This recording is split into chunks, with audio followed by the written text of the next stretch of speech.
Today I would like to invite you to listen to the Dhammapada of the Buddha Sakyamuni, the 188th verses from the Buddhist scriptures on the YouTube channel Thien Thai in the USA. To many a refuge fear-stricken men betake themselves, to hills, woods, groves, trees, and shrines. At the time when the Blessed One was dwelling at Jetavana Monastery, there lived a Brahmin named Ajadatta. He had once been a respected priest and was honored by many people. After leaving worldly life, he became an ascetic and gathered many disciples around him. He taught people that if they wished to escape suffering and misfortune, they should seek refuge in mountains, forests, sacred trees, gardens, and shrines. Many people believed him. Whenever fear arose in their hearts, they ran toward places that appeared ancient, mysterious, or powerful. They hoped that these places would protect them from sickness, danger, loss, and death. Seeing this, the Buddha understood that Ajadatta and his followers possessed the conditions necessary to awaken to the truth. Out of compassion, the Buddha sent the venerable Moggallana to teach them. Through a display of wisdom and spiritual power, a fierce Naga dwelling near the ascetics was subdued. The disciples were astonished. Soon afterward, the Buddha himself arrived. Ajadatta explained that he had instructed people to worship forests, mountains, parks, sacred trees, and shrines so that they could escape suffering. The Buddha gently taught that when fear arises, many people indeed run toward such refuges, but none of these places can free beings from old age. Sickness, death, sorrow, lamentation, pain, grief, and despair. The Buddha then revealed that the true refuge is the Buddha, the Dharma, and the Sangha. Only by understanding the Four Noble Truths and walking the Noble Eightfold Path can one cross beyond suffering. Hearing this teaching, Ajadatta and all his followers opened their hearts to the truth, attained realization, and entered the path of liberation. Thus, this verse reminds us that fear often drives people to seek safety in external things. Yet genuine safety is found only through awakening wisdom and cultivating the path taught by the Buddha. From the moment we are born until the final breath of this life, we search for something that can give us peace, protection, certainty, and happiness. When we are children, we seek refuge in our parents. When we grow older, we seek refuge in wealth, reputation, education, relationships, possessions, and social standing. Some seek refuge in power. Some seek refuge in knowledge. Some seek refuge in physical strength. Some seek refuge in beauty. Some seek refuge in success. Yet the Buddha invites us to pause and examine deeply whether these refuges truly possess the power to protect us from suffering. If wealth were a perfect refuge, wealthy people would never experience anxiety. If health were a perfect refuge, healthy people would never become sick.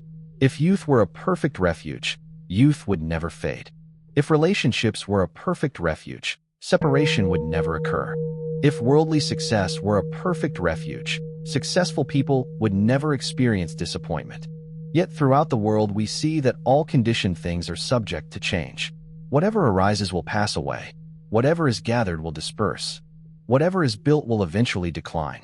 Whatever is born will eventually die.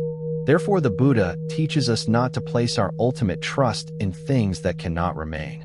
Fear arises because the mind clings to uncertainty. We fear losing what we possess. We fear not obtaining what we desire. We fear criticism. We fear failure. We fear illness. We fear aging. We fear death. We fear loneliness. We fear the unknown future. Because of these fears, people often run outward searching for something to hold on to. They may travel from place to place. They may perform rituals without understanding. They may depend upon symbols while neglecting wisdom. They may seek protection outside while ignoring the causes of suffering within their own hearts. The Buddha does not criticize people for being afraid. Instead, he understands fear with great compassion. He knows that fear is a natural experience of beings who have not yet realized the truth. Therefore, he points us toward a refuge that does not depend upon changing conditions. When we take refuge in the Buddha, we are not merely honoring a historical person. We are turning toward awakening itself. The Buddha represents perfect wisdom, perfect compassion, and complete freedom from delusion. Taking refuge in the Buddha means trusting that liberation is possible. It means believing that greed, hatred, and delusion can be overcome. It means recognizing that enlightenment is not merely a distant dream, but a living reality demonstrated by the Blessed One. When we take refuge in the Dharma, we place our confidence in truth. The Dharma teaches us how suffering arises and how suffering ends. The Dharma reveals the law of cause and effect. It explains impermanence, non-attachment, mindfulness, compassion, loving kindness, and wisdom. The Dharma is like a lamp illuminating a dark path. Without the Dharma, we wander through confusion. With the Dharma, we begin to understand ourselves and the world clearly. When we take refuge in the Sangha, we receive support from those who sincerely practice the path. The Sangha includes noble disciples who have realized the truth, as well as practitioners who encourage one another toward goodness. Walking alone can be difficult. Walking together with spiritual friends strengthens faith, effort, mindfulness, concentration, and wisdom. The verse teaches that people frightened by danger often seek refuge in mountains, forests, groves, trees, and shrines. These places themselves are not wrong. Mountains can inspire tranquility. Forests can encourage meditation. Sacred places can remind us of spiritual values. Yet if we believe that mere physical locations can remove suffering while our minds remain filled with craving, anger, and ignorance, we misunderstand the path. A mountain cannot remove greed. A tree cannot remove hatred. A shrine cannot remove delusion. Only wisdom cultivated through practice can uproot the causes of suffering. Therefore, let us look inward. Whenever fear arises, instead of running blindly outward, let us observe the mind. What is the fear protecting? What attachment is being threatened? What expectation is causing anxiety? When we investigate carefully, we discover that fear often grows from clinging. We cling to possessions. We cling to opinions. We cling to identities. We cling to hopes and plans. Because we cling, we suffer. Because we suffer, we seek refuge. Because we seek refuge without wisdom, we continue wandering. The Buddha teaches us to break this cycle through understanding. Mindfulness is one of the greatest protections. When the mind remains mindful, fear loses much of its power. A mindful person observes thoughts without becoming trapped by them. A mindful person recognizes emotions without being controlled by them. A mindful person understands that all mental states arise and pass away. Fear comes. Fear stays for a time. Fear leaves. It is not permanent. It is not self. It is not something that must be obeyed. Through mindfulness, we gradually discover inner stability. Compassion also serves as a refuge.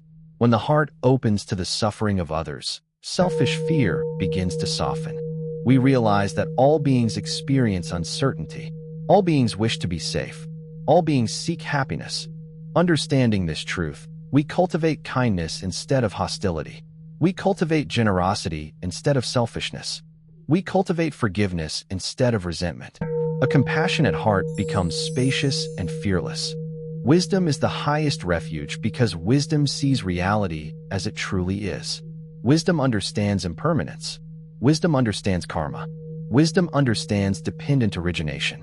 Wisdom understands that no conditioned thing can provide lasting satisfaction. When wisdom grows, attachment weakens. When attachment weakens, fear decreases. When fear decreases, peace appears. This peace does not depend upon external circumstances. It remains even during difficulty because it is rooted in understanding. The story of Ajahdatta continues to speak to us today. Although centuries have passed, human nature remains the same. Modern people may not always worship mountains or sacred trees, but many still seek security in temporary things. Some worship money. Some worship status. Some worship technology. Some worship pleasure. Some worship personal opinions. Whenever we expect impermanent things to provide permanent security, we repeat the same mistake. The Buddha gently reminds us to awaken from this misunderstanding and return to the true refuge. Each day offers an opportunity to strengthen refuge in the Buddha, the Dharma, and the Sangha. We can begin the morning with gratitude. We can reflect upon the precious opportunity of human life. We can practice generosity toward others. We can speak truthfully and kindly. We can refrain from harmful actions. We can cultivate mindfulness throughout daily activities. We can meditate with sincerity. We can study the teachings. We can associate with wise friends. Step by step, our refuge becomes deeper and more stable. As refuge deepens, fear gradually transforms into confidence. Not confidence based on pride, but confidence based on understanding. We understand that awakening is possible. We understand that the path has been walked by countless noble disciples before us. Therefore, we continue practicing with patience and faith. The Buddha's teaching is gentle yet profound. He does not demand blind belief. He invites investigation. He encourages direct experience. He asks us to observe suffering, understand its causes, realize its cessation, and cultivate the path leading to freedom. Through this process, refuge becomes living wisdom rather than mere words. May we remember that the safest shelter is not found in distant places. It is found in a heart illuminated by wisdom. It is found in a mind purified through practice. It is found in compassion that embraces all beings. It is found in understanding that sees reality clearly. This is the refuge praised by the Buddhas. This is the refuge that leads beyond fear. This is the refuge that leads toward liberation. Dear brothers and sisters in the Dharma, when we contemplate this sacred teaching more deeply, we begin to understand that the Buddha is guiding us toward a transformation of the heart. The verse does not merely describe people seeking refuge in mountains, forests, groves, trees, and shrines. It reveals a tendency that exists within every human being. Whenever uncertainty appears, the mind immediately searches for something outside itself to hold on to. This habit has accompanied beings through countless lifetimes. Because we do not yet fully understand the nature of existence, we continuously seek security in changing conditions. We hope that external support will remove inner uneasiness. Yet the Buddha compassionately teaches that no external object can permanently free us from suffering.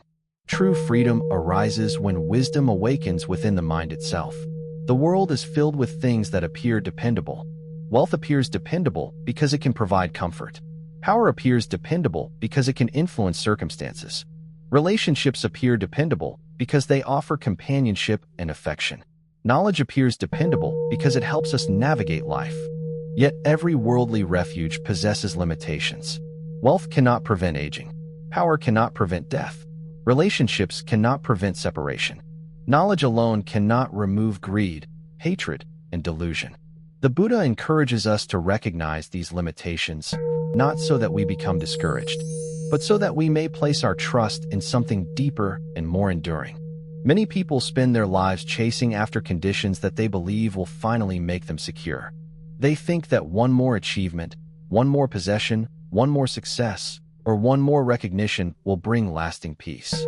Yet after obtaining what they desire, they often discover that satisfaction fades. New concerns arise. New fears emerge. New desires appear. The cycle continues. The Buddha observed this process clearly. He saw that worldly satisfaction resembles a traveler drinking salt water. The more one drinks, the greater the thirst becomes. Therefore, he taught a path that leads beyond endless craving and toward genuine contentment. Contentment is one of the greatest treasures praised in the Dharma. A contented person does not depend upon abundant possessions to experience happiness. A contented person appreciates what is present and understands the impermanent nature of all conditions. This understanding creates freedom. When we no longer demand that the world conform to our wishes, the heart becomes lighter. We still fulfill our responsibilities. We still care for our families. We still work diligently. Yet we do not chain our happiness to outcomes that remain beyond our complete control. The Buddha taught that everything conditioned is impermanent. This truth may initially seem unsettling, yet it becomes a source of profound peace when understood correctly. Because all things change, suffering also changes. Difficult circumstances do not last forever. Painful emotions do not last forever. Fear does not last forever. Even the challenges that seem overwhelming today will eventually pass. Understanding impermanence allows us to face life's uncertainties with greater patience and courage. When storms arise in the outer world, many people become distressed because they have never developed stability within. The Buddha therefore emphasized the cultivation of the inner life. He taught meditation not as an escape from reality, but as a means of understanding reality more deeply. Through meditation, we observe the movements of the mind. We notice thoughts arising and passing away. We notice feelings arising and passing away. We notice desires, fears, memories, hopes, and worries appearing and disappearing. Gradually, we learn that we do not need to follow every thought that enters consciousness. We discover a stillness that remains beneath the changing surface of experience. This stillness is not created by force. It emerges naturally when mindfulness becomes strong.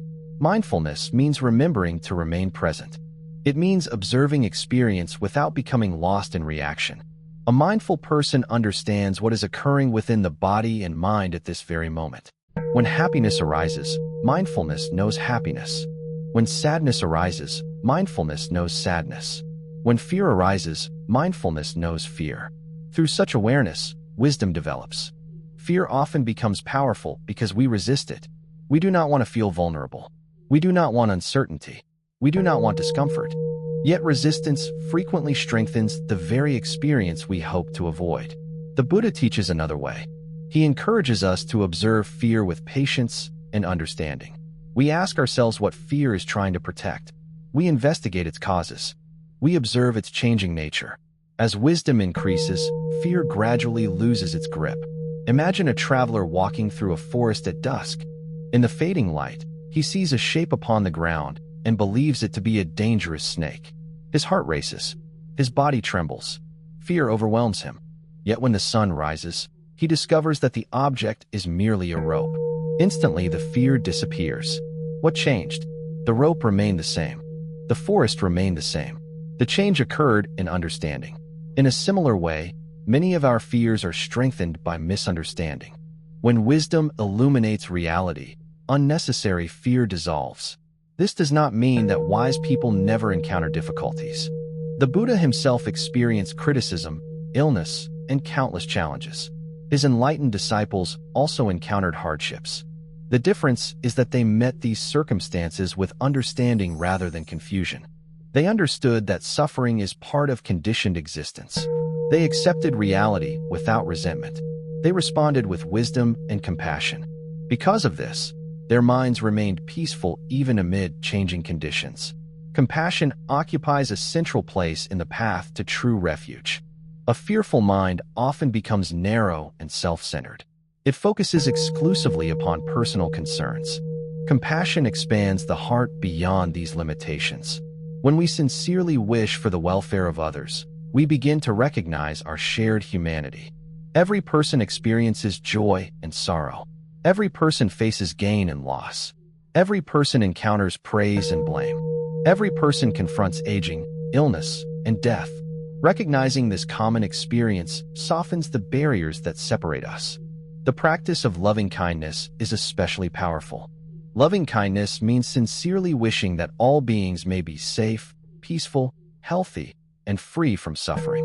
This practice transforms the quality of the mind. Hatred cannot easily coexist with genuine loving-kindness. Fear cannot dominate a heart that continually cultivates goodwill. As loving-kindness grows, inner refuge becomes stronger. The Buddha encouraged his disciples to extend loving-kindness in every direction. Just as a mother protects her only child with boundless care, we are encouraged to develop an unlimited heart toward all beings. Such a heart becomes a source of immeasurable blessing. It creates harmony within ourselves and contributes to harmony in the world around us. Another aspect of refuge involves ethical conduct. Sometimes people seek protection while neglecting the importance of their own actions. Yet the Buddha repeatedly emphasized that our actions shape our experience. Wholesome actions create favorable conditions. Unwholesome actions create suffering. Therefore, ethical living is not merely a moral obligation.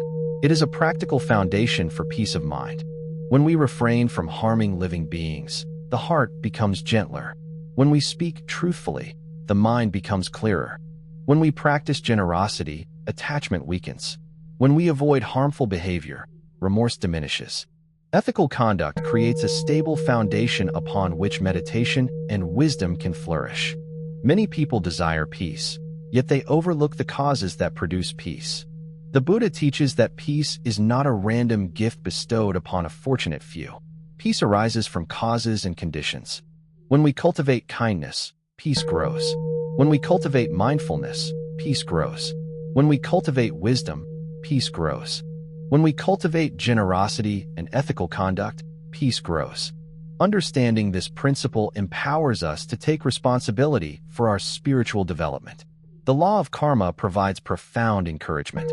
Every wholesome thought, every kind word, and every compassionate action contributes to the cultivation of future well-being. Nothing wholesome is ever wasted. Even small acts of goodness possess significance. A smile offered with sincerity, a word of encouragement spoken at the right moment, a generous gesture towards someone in need. These actions may appear small, yet they create beneficial conditions that extend far beyond what we can immediately perceive. Similarly, every moment of mindfulness strengthens the path. Every effort to understand rather than react strengthens wisdom. Every act of forgiveness weakens resentment. Spiritual growth often occurs gradually. Just as a tree develops from a tiny seed through consistent nourishment, awakening unfolds through steady practice. Patience is therefore essential. In a world that often seeks immediate results, the Buddha reminds us that deep transformation requires time. We may wish for instant freedom from fear, anger, or attachment. Yet lasting change develops through continuous cultivation.